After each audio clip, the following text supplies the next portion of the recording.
Welcome guys, welcome to my YouTube channel guys. So today I'm going to show you guys how I actually pass an 100k Ftmo challenge in just 24 hours. All right, let's get into it. So as you can see, yes, it's a free trial. All right, so I was actually testing this strategy out. I was trading this strategy for like almost a year now, and I tried to do some changes, and I was like, you know what, let me test this strategy out. And I actually test this strategy out on a free trial. Yes, actually it's a free trial. I know most of you are gonna be like, oh, it's a free trial, it doesn't matter. And I actually used this same strategy to pass a couple of accounts. Where this was one of my accounts, which was a 10k account. I used the same strategy to pass that, and this was my 100k account. I used the same strategy to pass that. Same. And look, my risk ratio rewards is 1 to 7.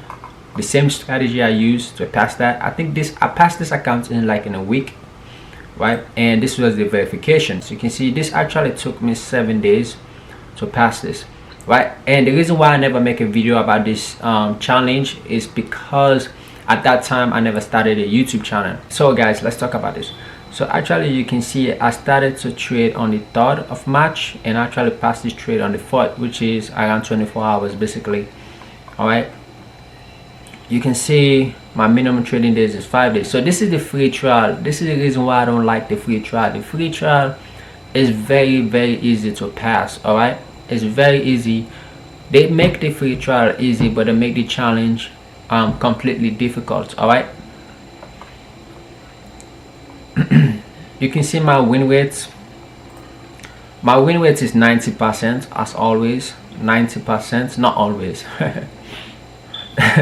my risk ratio rewards is most of the time it's like 1 to 5, 1 to 10, or my minimum risk ratio rewards is 1 to 2 or 1 to 3. And you can see this is all my trade. This is Bitcoin. I trade Bitcoin, USD, NAS 100, gold, GBP USD. I only trade 5 currency pair, which is I think USD, NAS 100, gold, Bitcoin, and I think Euro USD, sometimes GBP JPY. So my average loss is 15 cents. Average profit was like $311. Took 20 trades. You can see Bitcoin. This was my last trade I took on Bitcoin, then passed the account. I actually called out this trade on my TikTok. If you watch my TikTok video, I actually called out this trade, and I actually said market was gonna drop, and market was something like this. Market was something like this, right? And I called this trade out on my TikTok. So guys, check the links down below. Follow me on TikTok. I do a lot of prediction on my TikTok, maybe gold, Ethereum, crypto, whatever, forex, crypto, indices, whatever, everything, right? Futures. I do prediction there, so you probably want to check that. Check my TikTok. So yeah, I did a prediction. I said market was gonna drop, and I usually scalp a lot. I usually go to like the, let's say maybe the 15 minutes, and probably just enter a trade, something like this.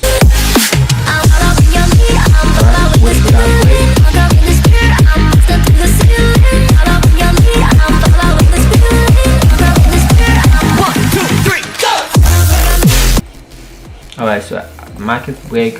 All I did was enter right there, put my stop loss right there, and all my trades stayed all the way down here. Right, and let's play. Let me show you guys. Okay, market go to the same level again, same line again, right? It touched the trend line, which means it's probably retesting probably this zone. So I enter another position. So what I did is I enter a lot of position in, right? But anytime I add more position, I make sure I know what I'm doing, right? I make sure I know what I'm doing. You just gotta know what you're doing, guys. And I risk up to 1%. Basically, I risk up to 1%, right? And I was risking around maybe 0.2%. Each position I add into the market, 0.2, right? and I usually risk, my max is to risk up to 1%, right? But each position I add into the market is 0.2%. Right, I was risking like 1% to make like maybe 4 or 5% basically. So I did keep adding more position into the market. I think I add more position like around here again. I did something like this, and I add another position.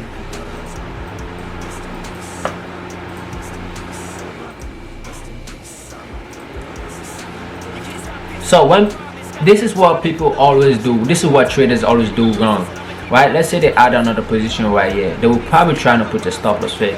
For me, no, I don't usually do that. I'll probably move my stop loss all the way back up here, just to the previous stop loss, because I don't think it's necessary to just, you know, because if you put your stop loss right here and you lost this trade, you're gonna get panic, because you're gonna be in this trade, right? You're gonna be in this trade and you're gonna get panic. You probably want to close those trades too. So the best thing to do is just put your stop loss up here, right? You can add more position as you go, right? So I'll probably risk up to like maybe max up to 2%, maybe max up to 2%, risk 0.2% each position I will add in, and I'll probably risk up to 2%. If I see markets is really going my way and I'm really in profit, I'll probably add a lot of position in, because I know the previous position I add is probably gonna, if I lose the trade, I know my previous position is gonna cover my losses. So that's how I mostly trade. All right.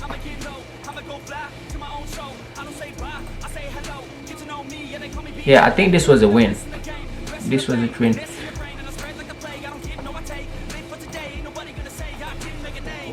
Alright, let me show you guys.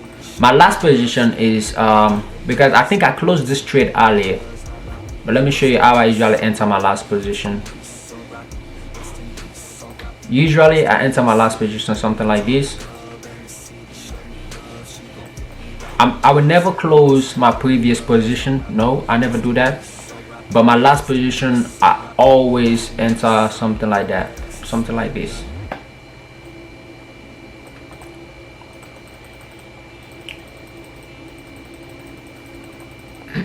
Yeah, simple, just like that. My last position, I always enter something like this, right? Sometimes I will lose my last position, but I will never close my previous position. All right. So yeah, so check my TikTok. I usually do a lot of prediction there, a lot of prediction, how I trade US started. Usually I just day trade. It depends on what I see in the market. If I see a lot of consolidation, I try to scalp the market. But if I don't see consolidation, I will not try to scalp the market. Like right here, right? Basically what you see. For me, I actually see like a lot of consolidation. This is my strategy. It's very easy, very simple, right? First what I do is I only swing US started, but the changes I did now is I will scalp, I will day trade based on what I see in the market. If market is consolidating, I will scalp. If it's not consolidating, I'll probably day trade or swing trade, right? So that's the biggest changes I did in the market, because US started is a really good pair. If you know how to trade it, you're gonna lose big, you're gonna win big, all right, if you know what you're doing. So this is how I would trade it. Okay, let's say it really doesn't matter. I'll just cut it right there. So let's go to the 5 minutes, right? Right now you see market is consolidating.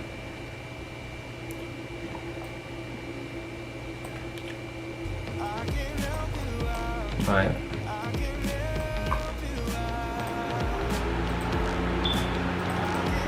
Now all we do is wait. Let me see. Alright, so market is consolidating here too, so I didn't even see that. So let's go back so I can show you guys what I would probably do right there. Right, because market is consolidating here too. So you can see consolidation, market is just consolidating. So let's wait for like a confirmation. My confirmation is usually a candlestick, like a bullish candlestick or a pattern. I don't just enter just like that. I will usually wait for two things, either a candlestick or a pattern. Right, so right now market didn't show me any candlestick, so I'm not going to enter. I got to see something like a candlestick, or a bullish candlestick or a bearish candlestick. And this one I didn't see any bullish candlestick, so I'm not going to enter. I'm still not going to enter. All right, I'm still not going to enter. Okay, let's take this one off. Market didn't respect this support zone, so we're gonna take this one off. I'm gonna draw a trend line right here. Let's see what happened. All right, wait a minute. Market is going too fast. Wait a minute. So I was actually waiting for market to break this trend line so I can enter. This is what I was waiting for market to do: touch, reject, go back up, and break, so I can enter a sell. So that didn't happen. So what I'm gonna do is, because I see like a huge rejection candlestick, and this looked like a bearish candlestick to me. So what I would do is I would enter a sell right there, stop loss right there. This would be my TP1. If you want to aim for like all the way down, that's basically up to you. But you want to have like TP1, TP2, TP3. But it's up to you. So my TP1 will probably be around there, then my TP2 will probably be there, and probably my TP3 will probably be right there. Alright, something like this. So let's see what happens. So if your market hits your TP1, you can do two things. I usually put my stop loss to break even, or I'll just let my trade run. If I actually believe that market is gonna go to my TP3, I will just let the trade run. Or if I believe that market is gonna go to my TP2, I will let the trade run. Alright. So wait for like a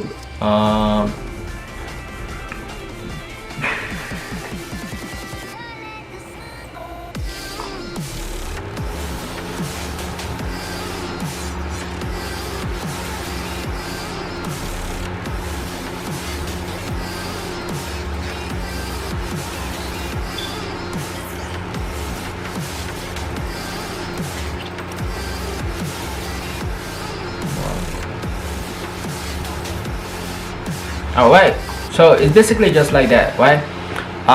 Then usually what I usually do is I usually like scalp. I forgot to talk about that. Not scalp, add more position in. Like right here, I should like probably add more position in, because the way I trade this, I will probably risk like maybe 2%, then I'll risk like maybe 0.5, right? I will risk 0.5, you know.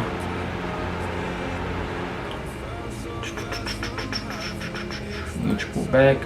Put my stop loss right there. Boom. Yeah, I think this is how I should have probably enter the trade, just like that. Alright, so I don't think it's something that's really difficult. Most of the time I will lose. Not gonna come here and tell you guys I win. Most of the time I will lose, but it is what it is. I actually made this YouTube channel maybe after a year, just to look back on where I'm at. So that's the main reason I made this YouTube channel. Alright guys, so please subscribe, punch the likes button. Peace out.